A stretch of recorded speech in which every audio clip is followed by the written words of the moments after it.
點解睇蝦韓嘅？韓國人點解而家同蒙古關係咁好啊？因為而家啲蒙古真係好落後，大家都知160萬人啊 ，GDP 喺全世界排第幾？排120名之後咧，喺同級嘅 GDP 有津巴布韋、莫桑比克、博茨瓦納，就係直頭嚟黑非洲最窮嗰啲國家嗰度啦。咁啊小綠群嗰啲黑非洲國家，蒙古都運到去嗰個圈子入邊啦。點解咧？就係因為蘇聯解體，1990年蘇聯解體，社會主義陣營瓦解之前，其實蘇聯同蒙古嘅日子都仲算唔錯嘅，因為佢負責農牧業，佢負責畜牧，跟住佢嘅工業品、農產品都係由蘇聯同埋東歐嘅社會主義國家引入嘅，佢哋基本上都唔係用貨幣交換前蘇聯嗰套體系嘛，都係共產主義體系嚟嘅。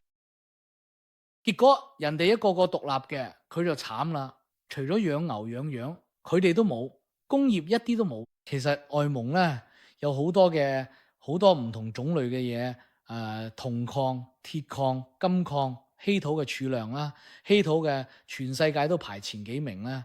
佢想賣俾西方，但係第一嘅技術唔識開採，唔識提煉。第二咧，就算揾到發達國家嘅技術團隊，冇解決呢個問題，運出去都係個大問題。因為喺北面係俄羅斯嘅，俄羅斯唔想佢同其他西方列強走得近，南面就係中國，中國更加唔想，成日都睇住點樣可以收翻外蒙古，所以佢出唔到海，真係出唔到海。以前咧就係靠中國搭火車運到港口出海去美國咁樣，但係而家中國咩態度？鐵礦、銅礦，佢哋嘢都唔理你，稀土唔得啊，稀土禁運。所以蒙古人目前最賺錢嘅行業係咩行業呢？蒙古而家呢個最賺錢嘅行業係風俗業，就係妓院。烏蘭巴托係真係聖都啊，取代東莞成為聖都蒙古，一共100幾萬人啊。烏蘭巴托嘅有2萬人啊，確實佢可怕。160萬人入邊有80萬係女性，80萬女性入邊老弱病殘唔計，佢剩低嘅後生女有幾多人？有幾多人從事性產業咧？你可以睇呢個比例有幾誇張，而且咧全部都集中喺烏蘭巴托呢個城市，所以叫做烏蘭巴托之夜嘛。嗰首歌其實係有意思嘅。烏蘭巴托佢夜晚真係好精彩，所以同其他國家嘅性都完全唔同。烏蘭巴托性都冇主要客人，就係韓國人。韓國每日直飛烏蘭巴托有4班航班。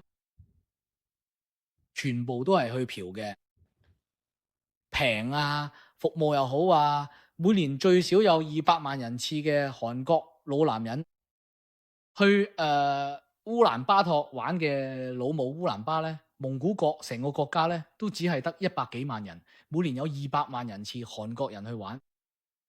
機票平，食雞平，住又平，玩都平，你唔好諗住去啦。中國人你去到嗰度會俾人打死。